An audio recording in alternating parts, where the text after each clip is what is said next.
sa mga gustong matutunan kung paano mag-print ng t-shirt, lalo na ang paggawa ng seal screen gamit ang photo emulsion, ito, panoorin nyo to.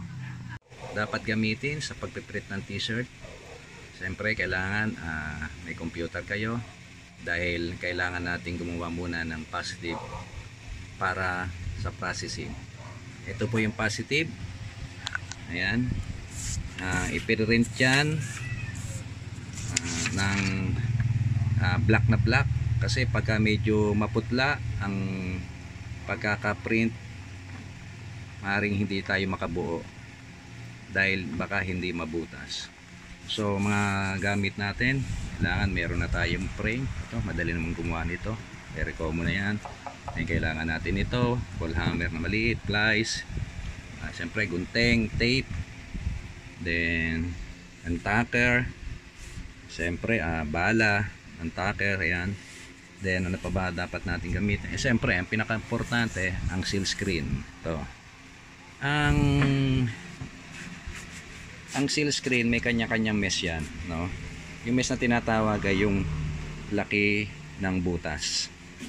So kung ang gagamitin nyo yung mga super color, ang i-advise ko, no, ay mga 100 mesh para hindi hirap ang mga super color, lalong-lalo na ang super white. Ayan ang seal screen. So yan ay ikakabit dito. Then siguro very common na, nakakita kayo, no? Itataker yan. Ito na yung ating seal screen. So yari na. So ang kailangan natin itong ating positive, no? Dati ginagawa to sa tracing paper. Ngayon nga laking bagay na kasi nga computer na gumagawa. Dati noon manual, ginagamitan lang namin ng technical pen. So eri nga, dapat to black na black. Ayan, ayan. At itong white kailangan mag-translucent. So dahil nga mga sariling pamamaraan, hanggang sa na-discover namin na ito nilalagyan lang ng mantika o langis, clear siya.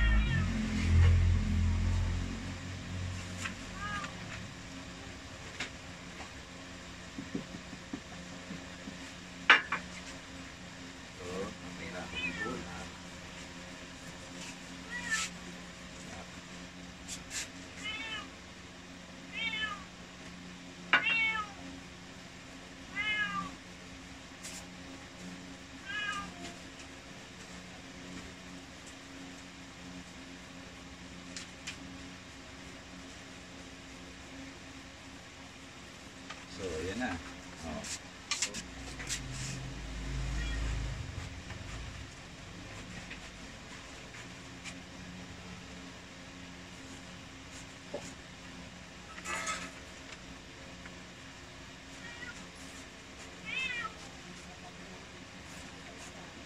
So, ayan na.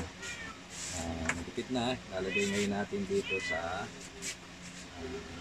exposure table. Ayan. Kung tawagin yan ay exposure table. Ayan.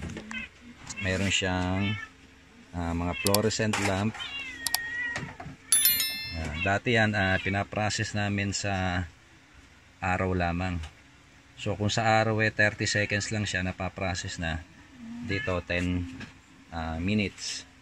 Ganun kaliwanag ang liwanag ng araw compare sa ilaw. So yan, ngayon susunod naman natin ay applyan na natin ng emulsion o photographic emulsion ang seal screen. Okay, ang pagtitimpla nito, no, ito white to no? Ito yung mga natira ko lang na ginagamit ko photo emulsion. So meron talagang nabibili na isang set na kanire, ito yung sensitizer kung tawagin, no? Ito yung emulsion, no?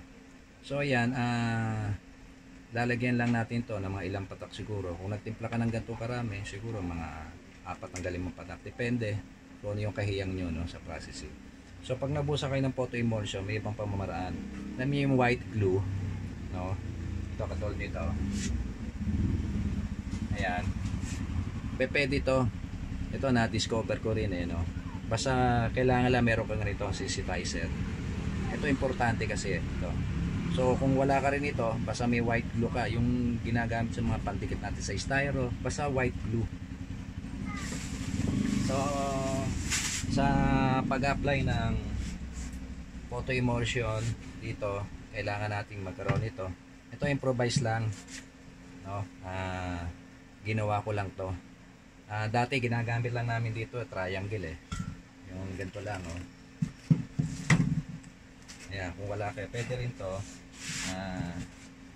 Lalagyan nyo ng chemicals dito, tapos kakahigin nyo ng gano'n. Balik-balik, gano'n, balik-balik, pati dito. Gano'n, gano'n. Hanggang sa mapantay. Ayan, ganyan, mapantay. So ngayon, dahil nga may hilig akong mag-isip, no? Yung bang paano madadali ang ating trabaho at mas magiging maganda. So, gumawa ako nito. Ayan, yung mga to. Ngayon, eto na nga yung seal screen. May chemicals na. So, kailangan natin i-blower.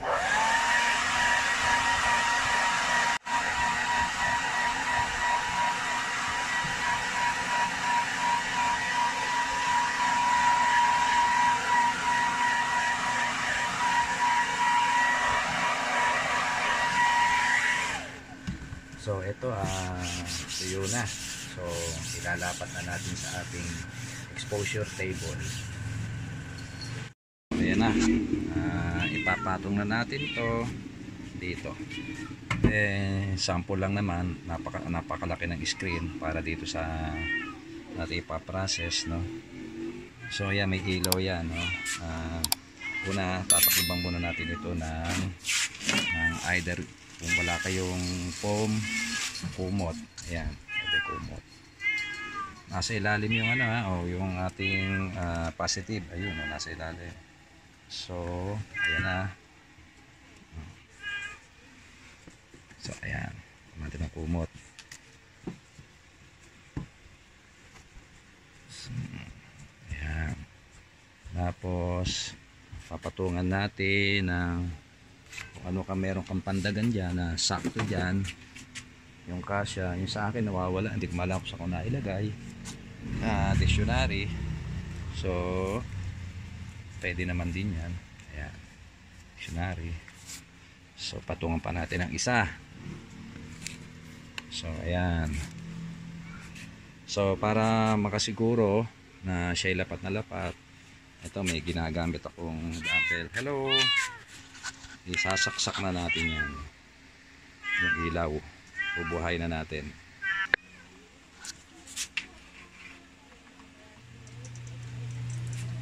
So ayan, may ilaw na siya. Okay, orasa lang natin mga dito sa exposure table ko. 10 minutes ang ginagawa ko. Pero sa mga iba, depende kasi sa ilaw ay ilalagay o sa taas ng ilaw. Ayan. So hintayin lang natin yan, no? After 10 minutes, kukunin na natin yan para pasayin na ng tubig. So ayan, mag 10 minutes na, no? Bali ano sa oras ko, 3 minuto na lang at yan ay hahanguin ko na. So yan, tatandaan nyo, hindi siya pwedeng i-apply ng patutuyuin mo sa liwanag. So i-apply mo siya sa liwanag siyempre para makita mo kung walang butas, no? Yung pagkaka-apply mo ng chemical o ng photo emulsion kung tawagin. So yung mixing nga ng photo emulsion, so yung parang glue na white o white glue, kung meron kang let's say mga 10 ml na titimplahin, no? Siguro mga 2 patak lang o 3, basta medyo nagkulay cream na siya. Pero kasi isang ginagamit, yung mas maganda, yung tool ko, medyo mahal lang ang tool ko, pero mas matibay yon, kulay blue na ginagamit namin, no? So pero kung siyempre medyo mababa lang naman ang tanggap mo, pwede ka namang mag-imbento. Basta yung isa inaakala mo makakagawa ka ng isang seal screen. So yung sa akin nga yan, una-una hindi na ako nagamit ng tracing paper kasi kailangan natin translucent talaga yung papel na gagamitin. Ang bablock lang dun sa liwanag ay yung mismong pinaka print na gagawin mo. So ang bond paper hindi siya ubra kung hindi mo lalagyan ng oil, kaya dapat lalagyan mo siya ng oil para mag translucent. So ayan mga ibang pamamaraan niya, no, na na-discover na lang. So ewan ko kung ganyan din ang ginagamit ng iba, no? Pero sa akin kasing pag-aaral, umubra naman siya, pati yung white glue. So ayan, ilang minuto na lang mga sa oras at baka sumobra. So 1 minute na lang at ito hanguin na natin. So ayan na, malapit na, ilang seconds na lang. Pag yan ay pagkahango, yan ay babasain natin ng tubig, no? Okay, pwede na. Patayin ng ilaw. So hugutin na. Yun, patay na ilaw. So tanggalin tong pabigat. Yeah, bigat. Then itong ating dictionary. Then itong pinang-cover natin. Bilis lang at baka tama ng liwanag. Ming pakira, no? May pusa pa. Ayan. Ito na kami. Okay. At ito ay aking babasain. So ayan na nga siya. Babasain. Ayun ha.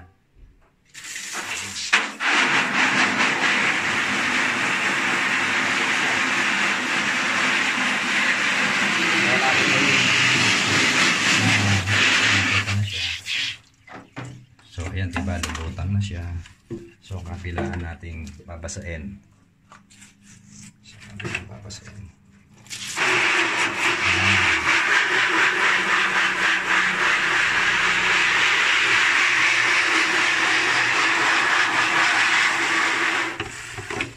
So ayan na.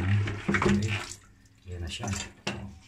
So hindi pa siya butas, kailangan na i-sprayin pa natin or either gumamit nito. Ayan, ito.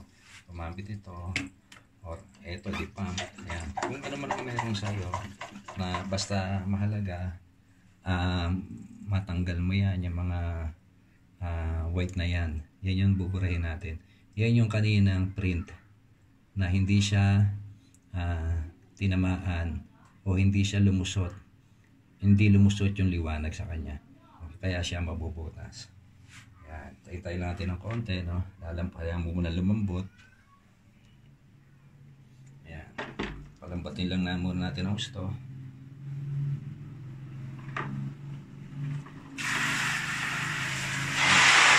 Yun na.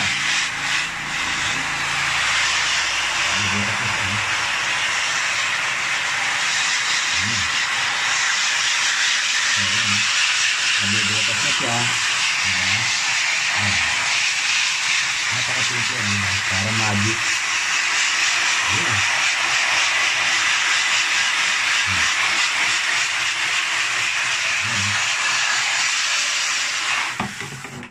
So kung wala kang shower na gano'n, eto, pwede rin to.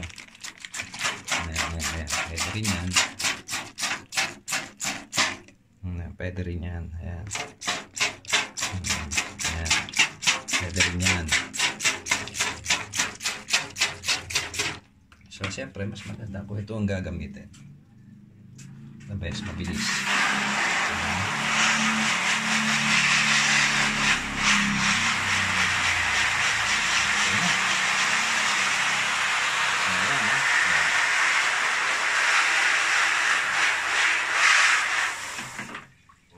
Ganun lang kasimple, diba? Dali. Ayan. Ayan na siya.